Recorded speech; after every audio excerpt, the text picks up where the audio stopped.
Well, hello everybody. There is a announcement that I want to make, and one thing that I need to stress and bear in mind is this was not an easy decision to come to, but it seems this was the best decision I could have made. So I have reached a decision on whether I should seek the office of representative in Congress in Connecticut Second District. The decision is not to. Now, Democrats and Republicans, they've never been the answer. They never will be the answer. It's just in our moral, financial, and mental well-being, health interests to just not support them or vote for them. I mean, as parties, individuals, you got some exceptions, but generally, they're not built to do what we want. They're not built to do freedom in our time. Like, for example, I don't go to the mob and say I'd like to run numbers and sell drugs to educate people or provide housing or food for the poor. It's the mob. I mean, it's just the way the mob is built. So I'm gonna vote for whoever the Libertarian nominee is. However, I've got to say it's been an interesting 13 years as a candidate, as a chair, as a petitioner, as an activist.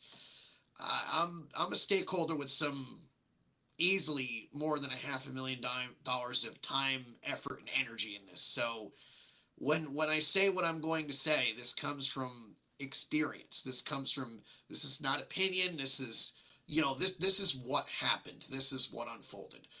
Um, I'm really proud of the people that I met, the people that I've worked with, the people that are there now.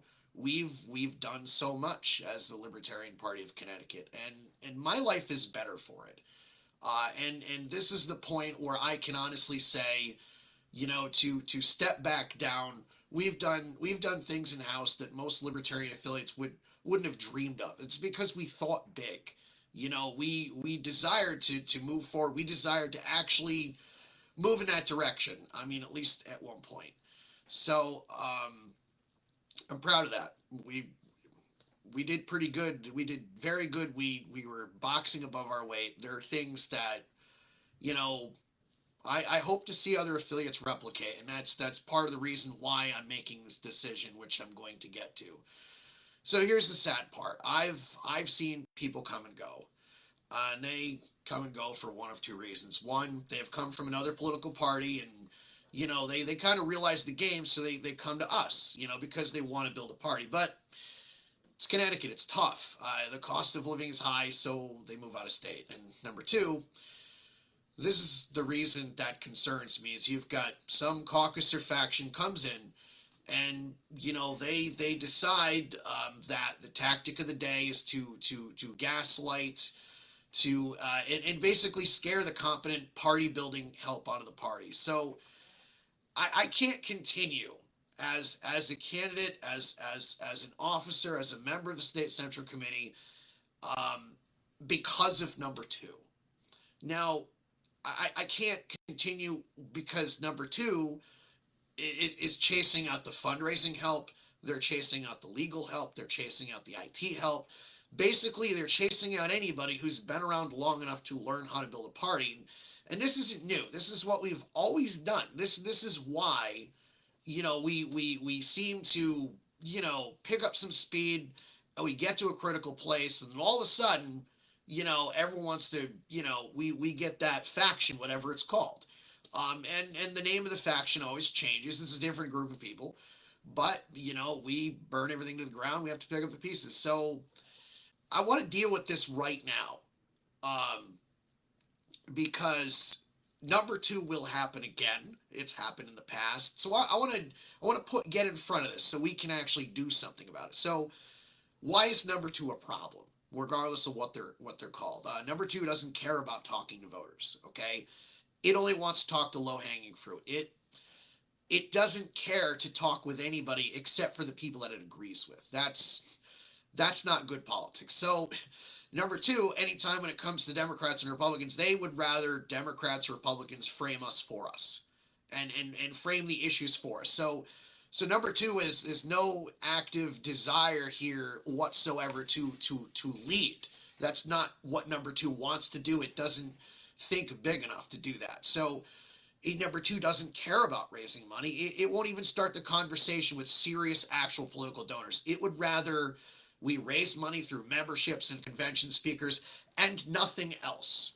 So if you want to even talk about framing issues or getting out the message, forget it. You're not going to do it with number two. Number two doesn't want to do it. Number two will shut it down. Number two cares more about purity tests than actual boots on the ground. It would rather have a 100% perfect libertarian, the only one in the room, rather than having 100 libertarians that are admittedly not perfect, but at least they're out there knocking doors, getting candidate support, and getting people elected. So number two doesn't care about ballot access beyond top offices. It is entirely unconcerned that the voter needs that lever to pull. Number two doesn't want to get beyond that mental block the voter has. So number two also doesn't understand when it comes to voting that voting for most people is an emotional exercise. Number two thinks that just because it's right or that we're right, we're automatically going to win. And that's just, they don't even want to build that relationship or connection with voters that you need to move that emotional needle. So, I mean, as long as, that's the case, I mean, you're not going to win anybody over. Number two just doesn't get what political parties are there to do. It's there to do ballot access, it's there to do volunteers, and it's there to do money. And it's not there to philosophize, it's not there to educate. You see, the thing about the convention is we've decided at a convention what the principles are. The state central committees, the Libertarian National Committee, it's their job to implement it. It's their job to sail the ship. We've decided where the ship is going to go. Now it's time to sail it. Number two just doesn't, it wants to constantly reevaluate what should be in the engine room. I mean, and this is not this is not helpful. So neither is number two's propensity to, it doesn't necessarily care what's coming out of the megaphone. It cares who has the megaphone, who has the social media accounts. So this kind of goes into another problem where, number two cares about edginess and tweets and follows and likes and shares more than it does real voters in the actual real world. The number of registered voters is irrelevant. The amount of money that is raised is irrelevant. I mean, but I've got all these tweets. I'm sorry. Hate to say it, but, maybe if the tweets were Democrats, somehow they'd find a way to make it. But we're libertarians. We have to do this the honest way. And that metric is not helping us. The other problem that I've really run into, and it's gotten bad recently. Number two, whenever there's some sort of disagreement, even however small and trivial, number two's stance is to assume ill intent. I mean, people can disagree. The problem with number two is we just assume there's a bad guy. So I don't know what more to say than number two doesn't know what it doesn't know, and it doesn't want to know. Number two does not want to know. So that's a problem.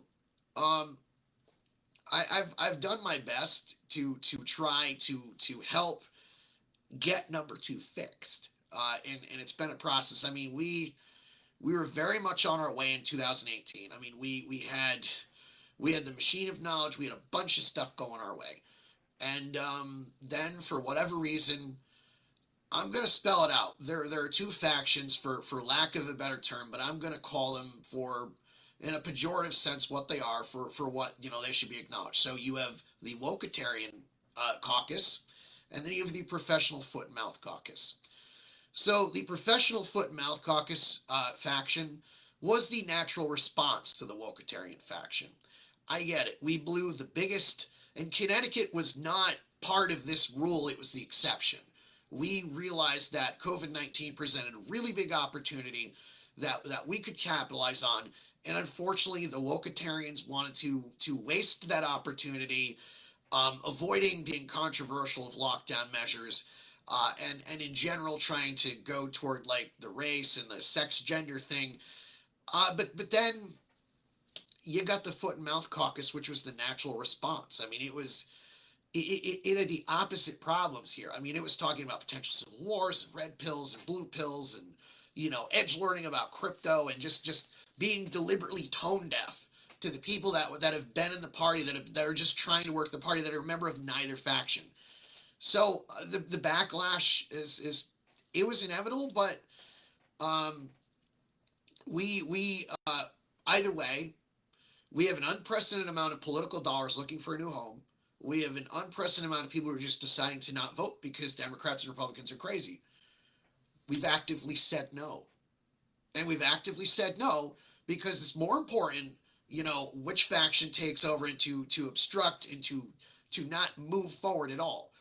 So I've spent the past year and some change being whipsawed in the middle of this stupid thing, and this is the kind of environment that has caused lots of volunteers and candidates to quietly quit and exit. And this is why I'm not attending the national convention. I mean, this would be the first one I've not attended um, in a bit, and I'm not continuing on in any active role at least until 2024, the earliest. So if number two wants to change my mind and change the mind of others, it's got to change its ways. I mean, sometimes the best and the only way to win an argument is to let the other side have its way, and that is the only possible thing I have left that I can do to help remediate this. I'm out. I'm this I've tried everything, So I'd like to thank everyone along who's been along for this journey. It's been great. It's been life changing. It's been awesome. I'm a better person for it. I'd like to think everybody would agree.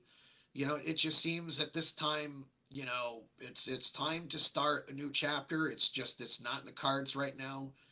Um, Things need to change. I'm optimistic that they can, which is why I'm putting this out here. And I'm hoping if you're a Libertarian National Delegate, you'll share it. I'm hoping if you're a state chair, you'll share it. I'm hoping if you're involved in a state central committee, you'll share it, or an executive board, you'll share it. We people count on us. I'm still going to be a member of the party. I'm still going to donate. I'm still going to be, maintain that registration. But here's the thing: we gotta, if we want a different result, we always say this to Democrats and Republicans. If we want a different result, we've got to change what we do. Who are we to tell Democrats and Republicans if we don't change that? So I'm here to tell you, as a free market guy, it is time to take a free market signal and realize that we've got a product. We've got to sell it. So with that, I'm gonna end this particular chapter. I mean, chances are, if you're watching this, our convention has already come and gone, and I'm gotta go on do other things for a little bit, and hopefully we will have a stronger Libertarian Party in 2024. But until that point, I hope you're all doing well in these interesting times. And I'm not going anywhere. I'll still be posting. I'll still be blogging, um, and I'll still be doing other projects. So take care. Hope you're all well, and continue the fight for freedom. It's a fight worth winning.